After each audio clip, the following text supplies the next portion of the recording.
উচ্চ মাধ্যমিকের রেজাল্ট বেরিয়েছে 7th মে। আর তোমরা সবাই জানো যে মেয়েদের মধ্যে প্রথম হয়েছে শ্রীতা ঘোষাল। ও কিন্তু আমাদের রাজ্যে 4th হয়েছে। ও কিভাবে প্রিপেয়ার করতো আর কিভাবে নিজের অবসর সময় কাটাতো, এই সব নিয়ে কথা বলবো আজকের ভিডিওতে। মেয়েদের মধ্যে প্রথম এই ব্যাপারটা বেশি অ্যাপিলিং নাকি 4th হওয়াটা বেশি অ্যাপিলিং? ফোর্থ হওয়াটাই বেশি অ্যাপিলিং, কারণ সবাই তো এখন সমান, সেরকম কিছু মনে হয়নি। ফোর্থ হওয়াটাতেই বেশি ভালো লাগছে। বেশ, তো এই পুরো যে একটা র্যাঙ্ক করার যে পুরো প্রসেসটা, তো তোমার জার্নিটা কেমন ছিল? জার্নি বলতে টিউশন ছিল প্রতিটা সাবজেক্টে, স্যাররা যেমন পড়াতেন সেরকম পড়ে যেতাম, নিজে যতটা ভালো লাগতো ততটা পড়তাম, সেরকম ভাবেই চলেছে। বেশ, তো এই যে নিজে যতটা ভালো লাগতো বলছো যে সময়টা, এই সবার সমস্যা হয় যে স্যারেরা তো সব জায়গায় পড়ায়, ধরো তো টিউশনে পড়ে, কেউ স্কুলে পড়ে, দুটো জায়গাতেই পড়া হয়, কিন্তু সমস্যাটা দেখা যায় যখন নিজে পড়াশোনাটা করা হয়। তো নিজে পড়াশোনার জায়গাটা তুমি কিভাবে করতে? নিজে বলতে যে টিউশনে স্যার যেটা পড়া দিলেন সেটা নিজে এসে রিভাইজ করা, বা সেখানটা যদি যখন নিজের পড়তে ভালো লাগতো না তখন অনলাইনে তো এখন প্রচুর রিসোর্স রয়েছে, সেগুলো ব্যবহার করতাম। তো সেগুলো অনেক হেল্প করেছে আমাকে, অনলাইন রিসোর্সগুলো। তো এই যে অনলাইন রিসোর্সের কথা যেটা বলছো, ইউটিউবে আজকে এসে ইউটিউবে পড়া বা ফেসবুকে, আমি শিওর তুমি ইউটিউবের কথাই প্রাইমারি বলছো।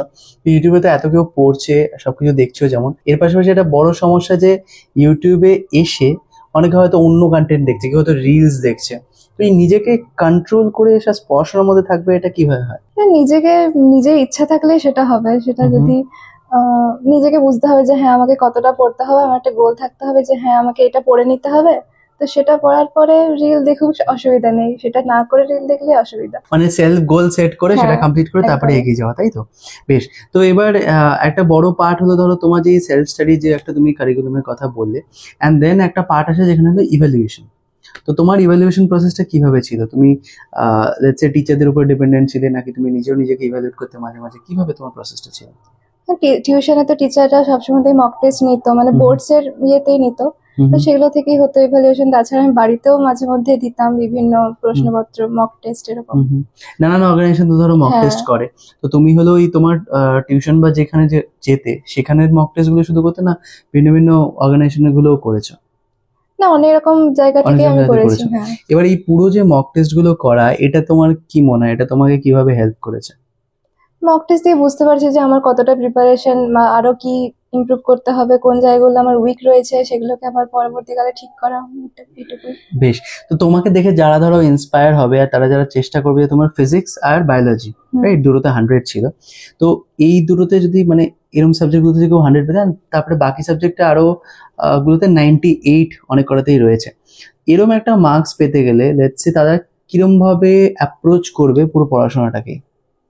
তো ফিজিক্স তো মানে আমাদের 11-12 ফিজিক্সটাই বেশিরভাগ জনেরই কঠিন লাগে, যতটা আমি বন্ধু বান্ধবদের কাছে শুনেছি। তো মানে পড়ে যেতে হবে, তারপর যত পারবে ততটা প্র্যাকটিস করতে হবে, রিভিশনটা তো করতেই হবে। এরকম ভাবে প্রতিটা সাবজেক্টেই, বায়োলজি, কেমিস্ট্রি, ম্যাথ, সবেতে রিভিশনটাই খুব জরুরি। ম্যাথে বিশেষ করে প্র্যাকটিসটা খুব জরুরি। হুম হুম। এরকম ভাবে মক টেস্ট দিতে হবে।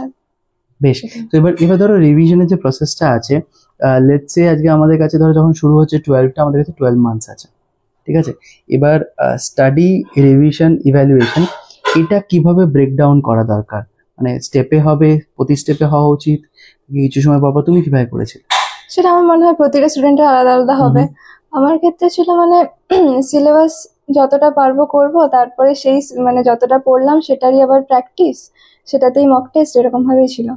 বেশ, তার মানে প্রতিটা স্টেপ ওয়াইজ তুমি করতে করতে এগোতে থেকেছো, হ্যাঁ, রাইট? আর পুরো যদি যে সিলেবাসটা থাকে সেটা কবের মধ্যে শেষ করে নেওয়া উচিত আইডিয়ালি? সেটা পুরোপুরি মানে স্টুডেন্টের উপরেই নির্ভর করে। অনেকের বুঝতে মানে বেশি সময় লাগে, বা তারপরে হয়ে যায় অনেকের কম সময় লাগে, সেটার উপর নির্ভর করে। তবে হ্যাঁ, আমাদের যে ওয়েস্ট বেঙ্গল বোর্ডের প্রি বোর্ডস হয়, যেটা মানে টেস্ট এক্সাম, তার আগে শেষ করতে পারলে সবচেয়ে ভালো হয়। রাইট। আর এবার তো একটু সেমিস্টার হয়ে গেলে একটু হয়তো ওটা হ্যাঁ, প্রসেসটা একটু চেঞ্জ হবে। তো একটা এখানে যেটা মনে হয়, যেটা যেহেতু সেমিস্টারের কথা উঠলোই, সেমিস্টার সিস্টেমে যেভাবে পরীক্ষা হবে অ্যান্ড যেভাবে আগে হয়ে আসতো, তোমার কাছে কি মনে হয় কোনটা বেটার? কোনটা বেটার বলতে এবারে আমার প্রথম দিকে তো মনে হয়েছিল যে সেমিস্টারটা বেটার হবে, কারণ ওটাতে এমসিকিউ যেহেতু সবকটাই, তাই মানে যে কম্পিটিটিভ পরীক্ষাগুলোতে সেগুলোর ক্ষেত্রে সুবিধা হবে।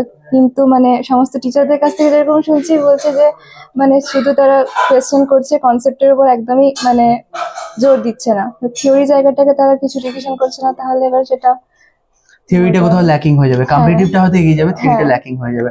তো এরকম একটা জায়গায় দাঁড়িয়ে কনসেপ্ট ক্লিয়ারেন্স বা এরকম কিছু করার জন্য কিভাবে তারা ট্যাকেল করা উচিত ওদের? বা নিজের মানে যেমন নিজের মানে নিজে যতটা পারবে ততটা করে যেতে হবে, মানে নিজেকে বুঝতে হবে যে কি টাইম বুঝতে পারছি, কত টাইম বুঝতে পারলাম না, বা আমার কি করা দরকার। তো সেলফ অ্যাসেসমেন্ট একটা বড় এরিয়া, যে জায়গাটা একটা জায়গায় আমাদের মন দেওয়া যেতে পারে, তাই তো? তো এবার যেটা পরের পার্টটা, সেটাতে ধরো যে এই তো হলো, ধরো এরকম একটা ভালো সবকিছু রেজাল্ট করলে, সব করলে, তো এরপর কি করতে চাইছো?